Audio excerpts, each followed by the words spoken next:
নমস্কার সবাইকে রিঙ্কু কুকিংয়ে স্বাগত।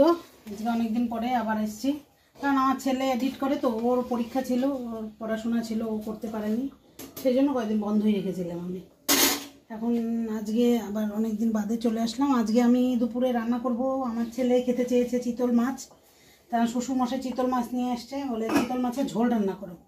তা আজকে চিতল মাছের ঝোল রান্না করবো, সেটাই আপনাদের সাথে আমি শেয়ার করছি। আপনারা সবাই আমাকে দেখবেন এবং আমার রান্নাটা ভালো লাগলে লাইক শেয়ার কমেন্ট করবেন, সাবস্ক্রাইব করবেন আমার চ্যানেলটাকে।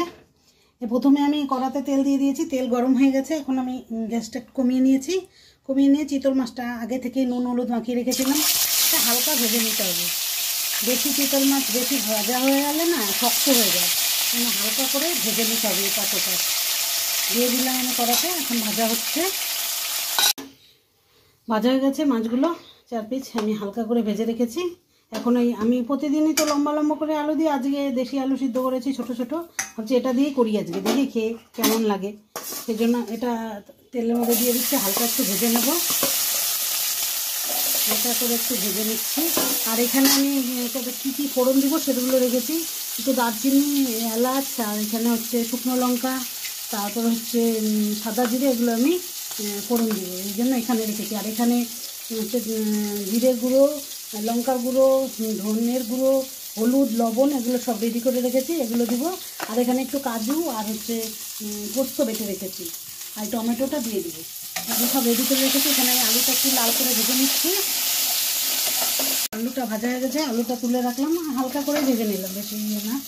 এখানে আলুটা তুলে নিচ্ছি আমি। এখন এই যে জেলটা রয়ে গেল, এটাতেই আমি ফোড়নটা দিয়ে দেবো, আর তেল দিব না এক্সট্রা। এই যে দেখুন আমি ফোড়নটা দিয়ে দিচ্ছি, এখানে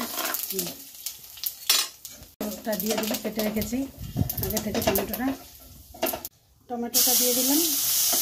টমেটোটা হালকা একটু করে নিই, তাহলে কালারটা একটু লাল হবে।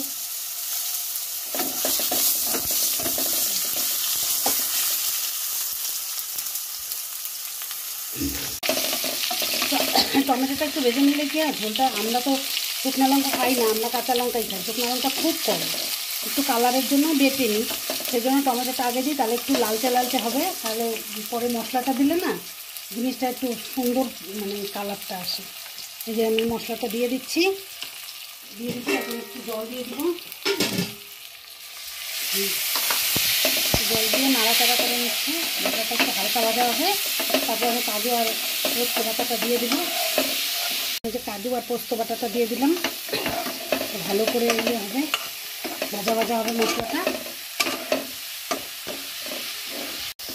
কষানো হয়ে গেছে, আলুটা দিয়ে দিয়েছি এর মধ্যে, আমি আবার আলুটা দিয়ে কষিয়ে নিলাম, আমার কষানো হয়ে গেছে। এখন একটু ঝোল দিয়ে দেবো এটাতে, যেহেতু ঝোল খাবে সেই জন্য একটু ঝোল রাখতে হবে, মাখা মাখা হবে না।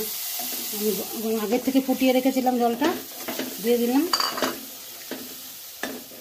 এখানে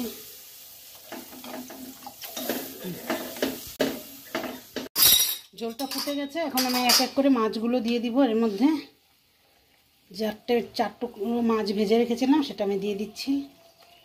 এখানে আমরা শুকনো লঙ্কা খাই না, কাঁচা লঙ্কা খাই, সেই জন্য আমাদের ঝোলের কালারটা একটু হালকা সবজি ভাব থাকে, কারণ শুকনো লঙ্কায় লাল হয়, গরমের মধ্যে বেশি মশলা খাওয়াটাও ঠিক না, সেই জন্য। এখন এটা ভালো করে ফুটে এলে তারপর নামিয়ে নেব। হয়ে গেছে এই মাছটা, এখন বাড়ছি। হয়ে গেছে আমার মাছ রান্না।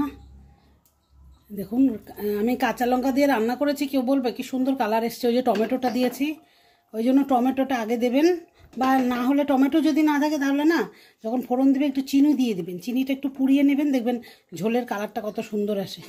দেখুন এই দেখেন আমার চিতল মাছের ঝোল হয়ে গেছে রান্না। কেমন হয়েছে কালারটা বলবেন, এভাবে বানিয়ে সবাই খাবেন, খেয়ে দেখবেন কেমন লাগে, এবং আমার চ্যানেলটাকে লাইক সাবস্ক্রাইব অবশ্যই করবেন। নমস্কার।